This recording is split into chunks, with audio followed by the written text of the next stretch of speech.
திமுக மகளிர் அணியை பற்றி நாம் பேசுவதற்கு அனாவசியம். காரணம், இதே கனிமொழி எடப்பாடி பழனிசாமி இருக்கும்போது பலருடைய தாலி அறுத்தாங்கன்னு கேட்டிருக்காங்க. இந்த அம்மா ஏன் சொல்றது, இவன் அண்ணத்து தாலி அறுத்தார், அது யார் கேட்கறது? இந்த ஆட்சியில 68,000 பேர் மரணம் அடைந்திருக்கிறார்கள் டாஸ்மாக் வழக்கின் மீதாக. அந்த 68,000 எங்க இருந்து வந்ததுங்க? தமிழ்நாடு போலீஸுடைய ரெக்கார்டாங்க அது.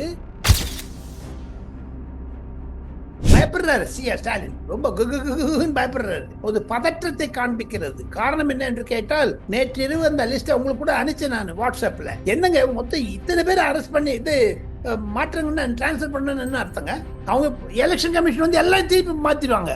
ஆக மட்டும் தமிழ்நாட்டில் பொருளாதார நிலைமை சரியில்லை என்று சொல்லப்படுது. ஒரு ஆபீஸர் டிரான்ஸ்பர் ஆனா 3 லட்சம் 4 லட்சம் செலவழிக்க வேண்டியதா இருக்குதுங்க. அவனுக்கு லக்கேஜ் போறது, இடமாற்றம், பணி மாற்றம் எல்லாம் சேர்ந்துட்டு எதுக்குங்க ஸ்டாலின் பயப்படுறாரு? பெண்கள் மூலமாக, ஐஏஎஸ் அதிகாரிகள் மூலமாக ஏன் பயப்படுறாரு? அமித்ஷா வரப்போறாரு சென்னைக்கு. சென்னையில் ஒரு இல்லத்தை கண்டுபிடித்து விட்டார் அமித்ஷா. 4 மாடி கட்டடத்தில் வாடகை எடுத்து போறாங்க 6 மாசத்துக்கு. அங்க உட்காந்துட்டாருன்னா சரியா போச்சு உங்களுக்கு. அவங்க இருக்க ஆளுங்கள்லாம் வந்து உட்காந்துக்கு போறாங்க. அங்க தமிழ்நாடு எலெக்ஷனுக்காக பிஜேபி ஆபீஸ்ல இருக்க எல்லாரும் வந்துருவாங்க. பியூஷ் கோயல் வராருன்னா அவரோட ஒரு பட்டாளம் வரும், ஒரு 20 பேர் வருவாங்க அவரோட. அது ஒரு கஷ்டமாகும் அவங்களுக்கு எல்லாம்.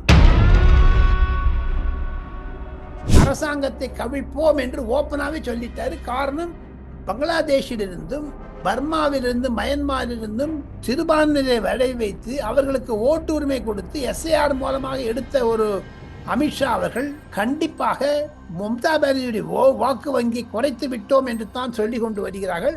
பொறுத்திருந்து பார்க்க வேண்டும். மக்கள் தீர்ப்பு, மகேசன் தீர்ப்பு. அந்த மாதிரியான ஒரு சூட்டை அமித்ஷா தமிழ்நாட்டில் கிளப்பி விட்டுறாங்க. பார்த்துட்டே இருங்க. நீங்க சொன்னீங்களே இப்ப மம்தா பானர்ஜி பத்தி, ஸ்டாலினை ஓட ஓட ஓட ஓட விடுவார்.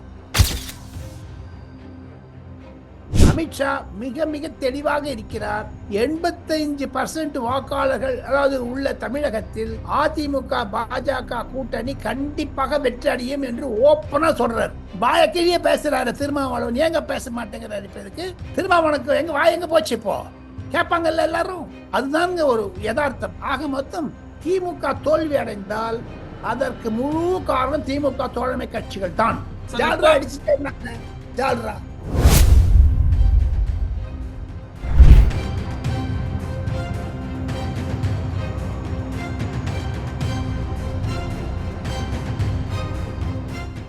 ரியல் ஒன் நண்பர்கள், உறவுகள் அனைவருக்கும் வணக்கம். இன்று நம்மோடு இருப்பவர் மூத்த பத்திரிகையாளர் டெல்லி ராஜகோபாலன் சார் அவர்கள். வணக்கம் சார். நமஸ்காரம்பா. நமஸ்காரம். இப்போ 2026 சட்டமன்ற தேர்தலில் பெண்களுடைய வாக்குகள் வந்து சிதற போறது, திமுகவை விட்டு வெளியேற போறது அப்படிங்கிற சர்வே ரிப்போர்ட்டுகள் எல்லாம் தகவல்களை பகிர்ந்துகிட்டு இருக்கக்கூடிய சூழ்நிலையில் தான் திமுகவுடைய மகளிர் அணி மாநாடு, கனிமொழி தலைமையில ஏற்பாடு செய்யப்பட்ட மகளிர் அணி மாநாடு பல்லடத்துல நடந்து முடிந்திருக்கிறது. இது வந்து திமுகவுக்கு எப்படி இருக்கும், எப்படி சார் பாக்குறீங்க?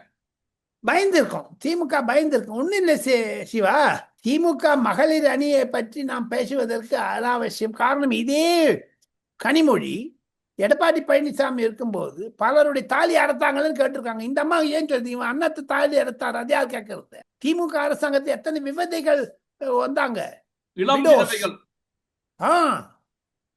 அவங்களும் எப்படி எத்தனை பேர் இருக்காங்க? குறைஞ்சது 68,000 பேர் கணக்கு போட்டிருக்காங்க சார். இந்த ஆட்சியில 68,000 பேர் மரணம் அடைந்திருக்கிறார்கள் டாஸ்மாக் வழக்கின் மீதாக. அந்த 68,000 எங்க இருந்து வந்ததுங்க? தமிழ்நாடு போலீஸுடைய ரெக்கார்டாங்க அது.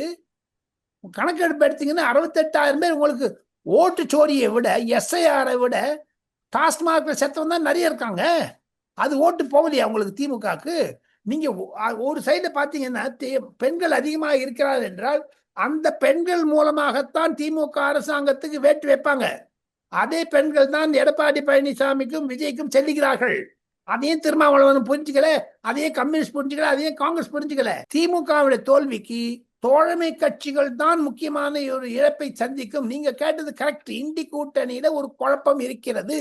சரி, இப்போ தமிழகத்தை பொறுத்த வரைக்கும் சத்யபிரதா சாகு உள்ளிட்ட 9 ஐஏஎஸ் அதிகாரிகள் திடீர்னு மாற்றம் செய்யப்பட்டிருக்காங்க தமிழக அரசாங்கத்தால. இந்த திடீர் மாற்றம் என்ன காரணம், பின்னணி என்ன சார்? பயப்படுறாரு ஸ்டாலின், ரொம்ப பயப்படுறாரு. ஒரு பதற்றத்தை காண்பிக்கிறது. காரணம் என்ன என்று கேட்டால், நேற்றிரவு அந்த லிஸ்ட் உங்களுக்கு கூட அனுப்பிச்சேன் நான் வாட்ஸ்அப்ல. என்னங்க மொத்தம் இத்தனை பேர் அரெஸ்ட் பண்ணி இது மாற்றங்கள் டிரான்ஸ்பர் பண்ணணும்னு அர்த்தங்க? அவங்க எலெக்ஷன் கமிஷன் வந்து எல்லாம் திருப்பி மாத்திடுவாங்க. ஆக மட்டும் தமிழ்நாட்டில் பொருளாதார நிலைமை சரியில்லை என்று சொல்லப்படுது.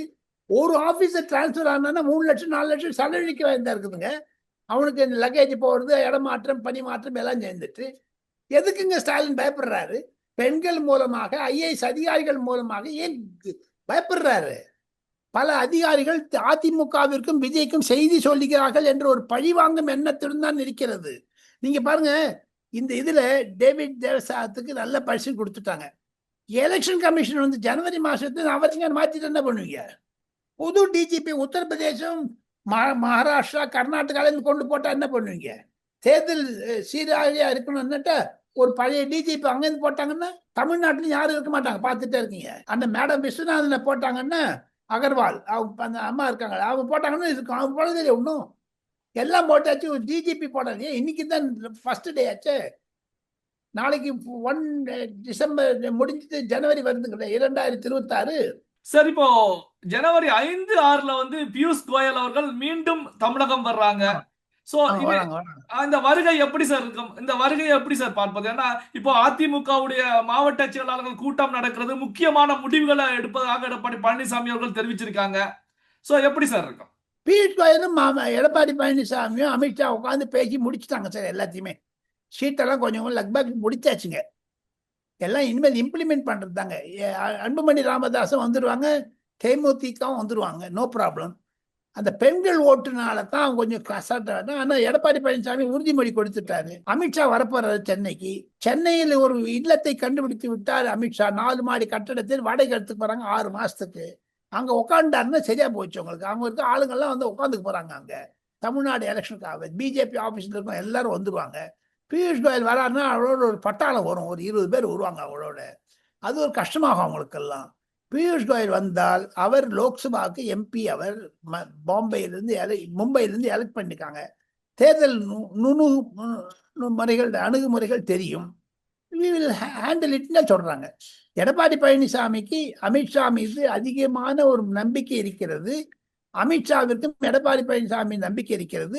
கண்டிப்பாக அதிமுக தேர்தலில் வெற்றி பெறும் என்று தான் 2 தரப்பினரும் சொல்லுகிறார்கள். அதற்காகத்தான் பியூஷ் கோயல் மீண்டும் வருகிறார்.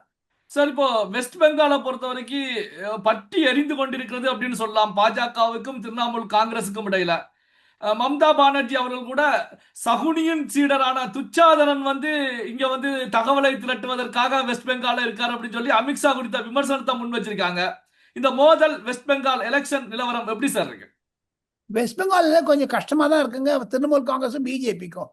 பிஜேபி சொல்ற மாதிரி அவ்வளவு தூரம் வருது கஷ்டங்க. நான் வந்து ஒரு பத்திரிகையாளர் சொல்ல போனா, நான் ஒரு மோடி பிஜேபி ஆதரவாளர் என்று சொன்னா கூட மம்தா பானர்ஜி கடந்த காலமாக இருக்காங்க.